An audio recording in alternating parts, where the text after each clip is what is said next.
Wih. Halo guys, kembali lagi dengan saya Rizky. Di video kali ini saya akan coba sedikit sharing tentang mengapa orang pintar gagal menjadi kaya. Nah, menurut teman-teman, apa sih sebabnya kok bisa ya orang pintar tapi gagal menjadi kaya? Padahal kan secara logika harusnya orang pintar itu dapat dengan mudah untuk menjadi kaya. Ya bang, nggak sih? Kalau menurut saya sih iya. Soalnya kan dia mempunyai secara logika atau paradigma yang berkembang di masyarakat. Semakin pintar dan pandai seseorang, maka akan mudah mencari kerja. Iya tidak? Iya. Semakin tinggi pendidikan seseorang dan mereka memiliki gelar, maka akan mudah mencari kerja atau melamar kerja. Ini kalau menurut bukunya Robert Kiyosaki ya, di bukunya ini yang diisi ketika yang berjudul The Business School, seorang itu dibagi menjadi 4 dalam caranya memperoleh penghasilan. 4 kuadran yang bernama ESBI ya, ini ya. Kuadran E dan S berada di sebelah kiri dan B, I berada di kuadran sebelah kanan. Kebanyakan di masyarakat kita rata-rata berada di kuadran sebelah kiri atau main di sebelah kiri. Sebelah kiri ini ada E dan S. E itu apa? S itu apa? B itu apa?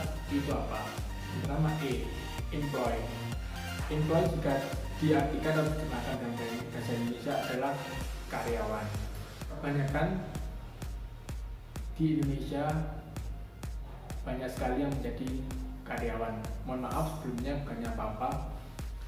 Berdasarkan fakta di sebuah berita apa itu saya lupa, di Indonesia sekarang ini banyak mendatangkan, bahkan sudah banyak mendatangkan TKA atau tenaga orang asing TKA yang didatangkan ke Indonesia. Ini membuat lapangan pekerjaan bagi masyarakat kita semakin sempit.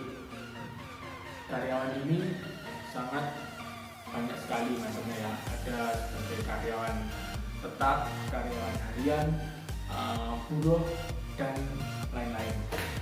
Kemudian masuk ke yang selanjutnya, yang kedua di kuadran sebelah kiri adalah self-employed. Self-employed artinya yaitu pemilik bisnis kecil.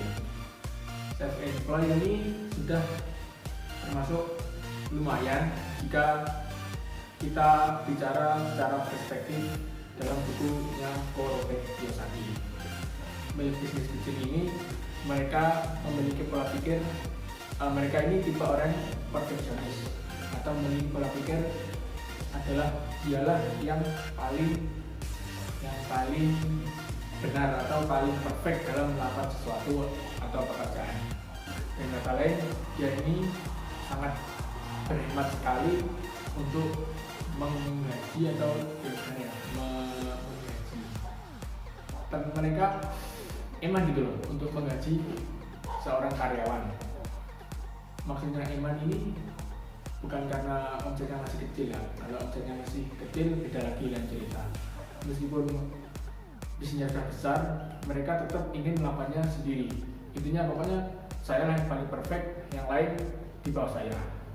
Itu intinya itu kalau di pemilik bisnis kecil.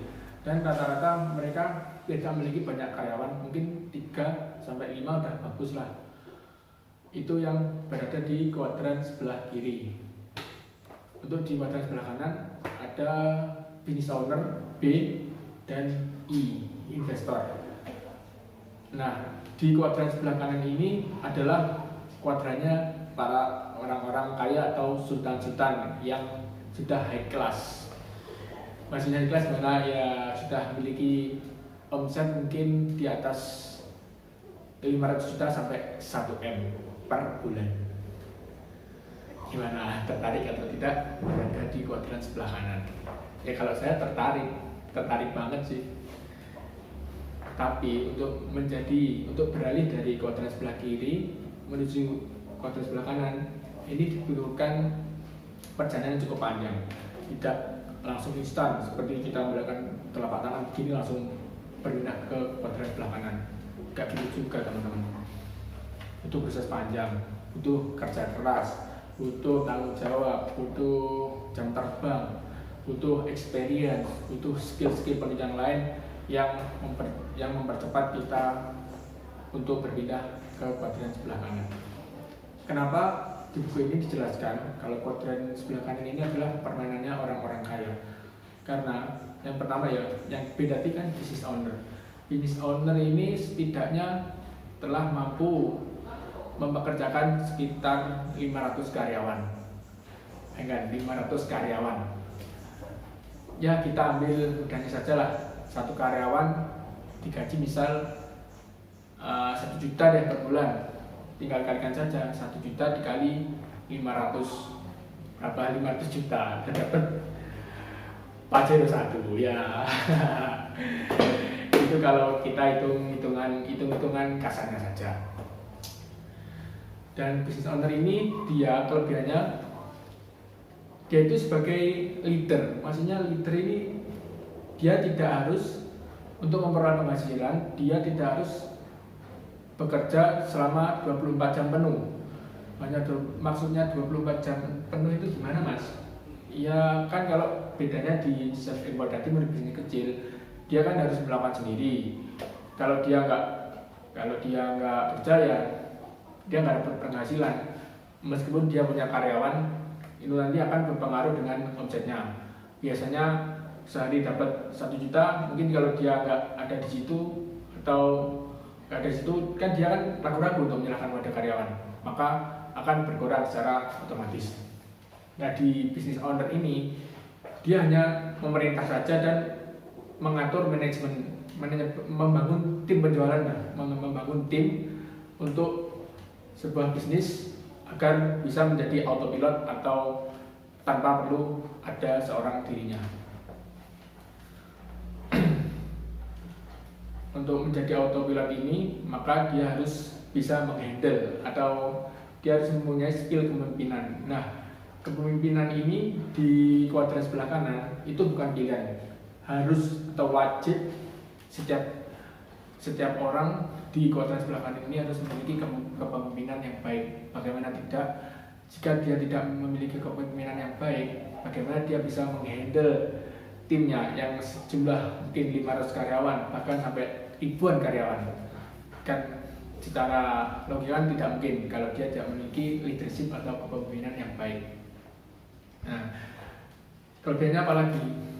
Jika bisnisnya sudah autopilot, si business owner ini bisa melakukan apa saja tanpa harus pusing memikirkan bisnisnya, karena sudah ada timnya tadi yang sudah dibentuk yang menangani bisnisnya.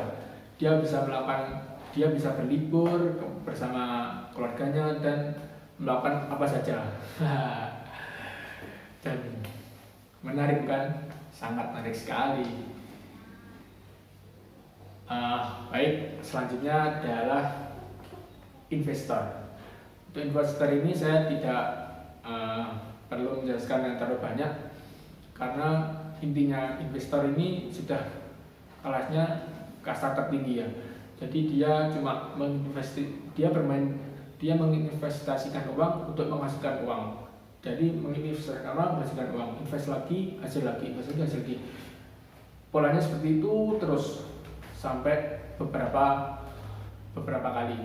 Itulah yang menyebabkan si investor ini, contohnya seperti Warren Buffett itu termasuk investor terkemuka di dunia atau salah satu investor terkaya di dunia.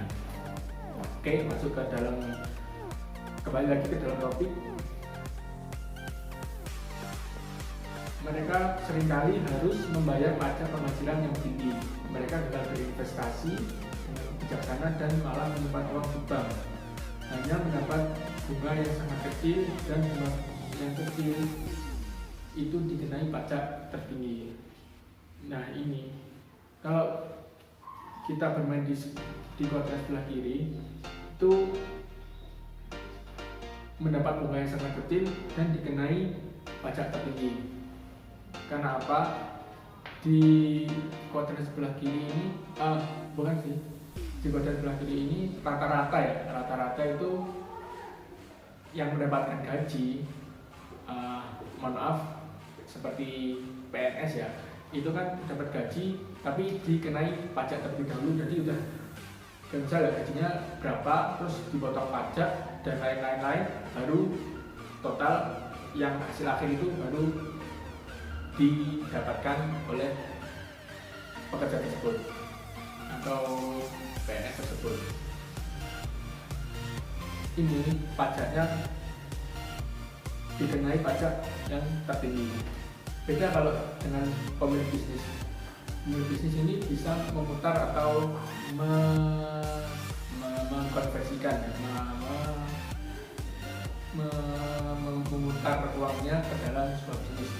Nah, jika seorang memutarnya uang itu ke dalam bisnis, maka akan dapat pajak yang lebih kecil, atau dengan kata lain dimanipulasi lah ke dalam sebuah bisnis. Jadi diputar lagi uangnya. Kalau uangnya tadi yang banyak, berikan lagi, diputar lagi. Terus kalau yang banyak, berikan lagi, diputar lagi. Itu terus polanya seperti itu. Oke, lanjut yang kedua, yaitu berusaha kaya terlalu cepat. Orang seperti ini kurang memiliki kecerdasan emosional yang dikenal dengan kesabaran. Orang ini berpindah-pindah dari satu pekerjaan ke pekerjaan lain atau dari satu ide baru ke ide baru lain. Mereka mulai suatu lekas bosan lalu berhenti. Sebenarnya mohon maaf, berusaha kaya terlalu cepat ini maksudnya kalau menurut saya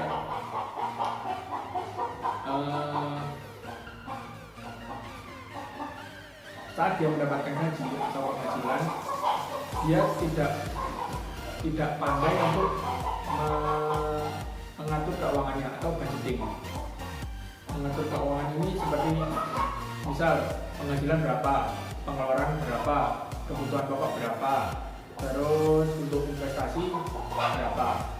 Ini rata-rata kalau orang memiliki mindset berusaha kaya terlalu cepat, mereka kan cenderung setelah mendapat gaji akan cenderung membeli barang-barang mewah atau bahasa temannya itu berbelanja konsumtif lah, membeli barang-barang branded, membeli barang-barang yang tidak sesuai dengan kemampuan. Maksudnya tidak sesuai kemampuan itu gaji tidak lebih dari 10% gaji. Ya oke, nggak apa-apa kalau memang itu kebutuhan pokok dan itu kurang dari 10% gaji kita.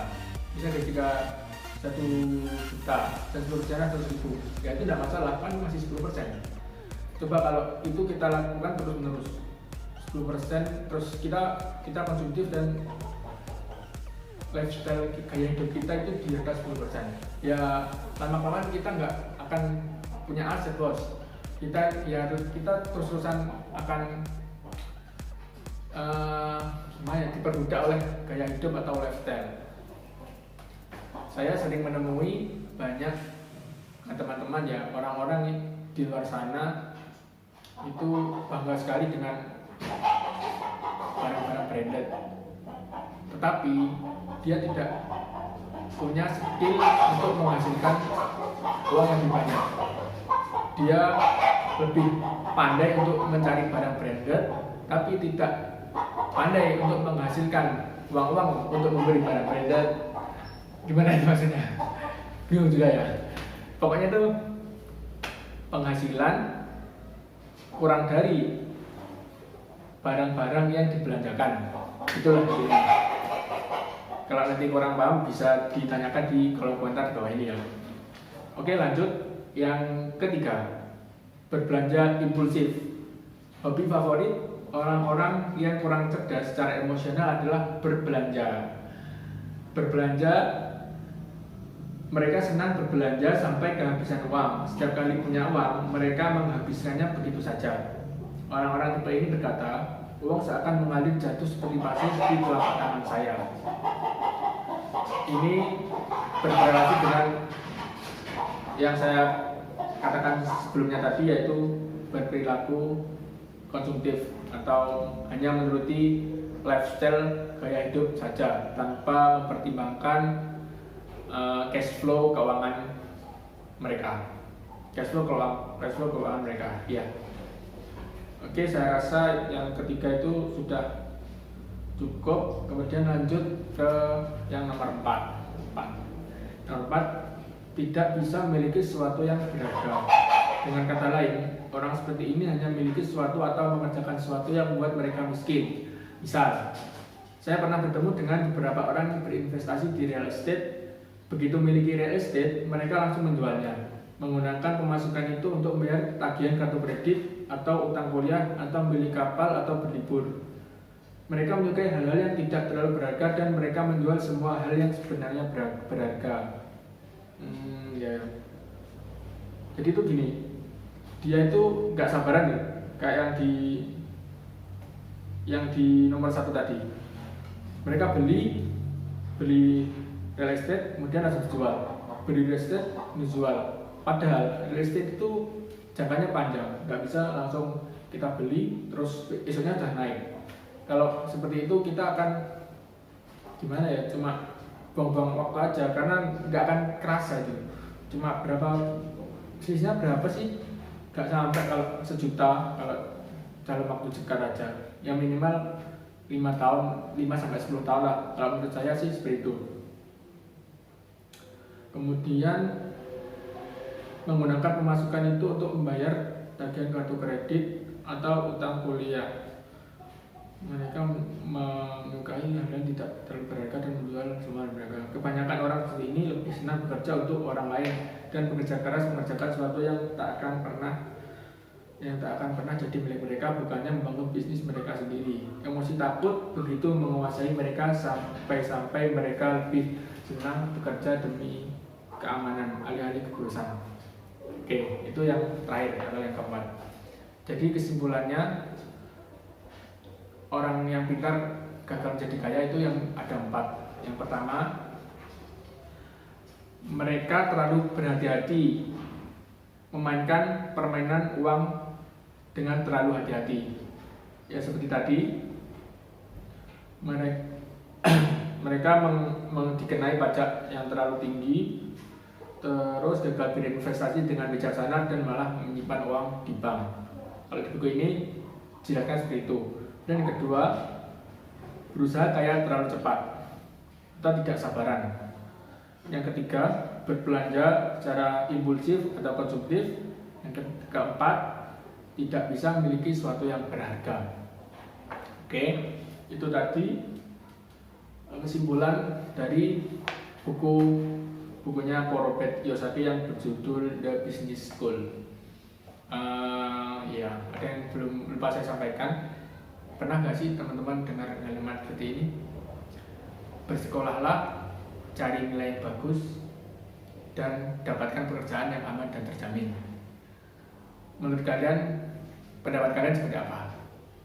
Terus kemudian kalimat yang kedua, bersekolahlah, cari nilai yang bagus, dan dirikan perusahaanmu sendiri.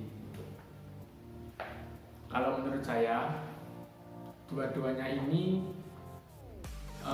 baik dan mungkin baik, dan sudah banyak orang yang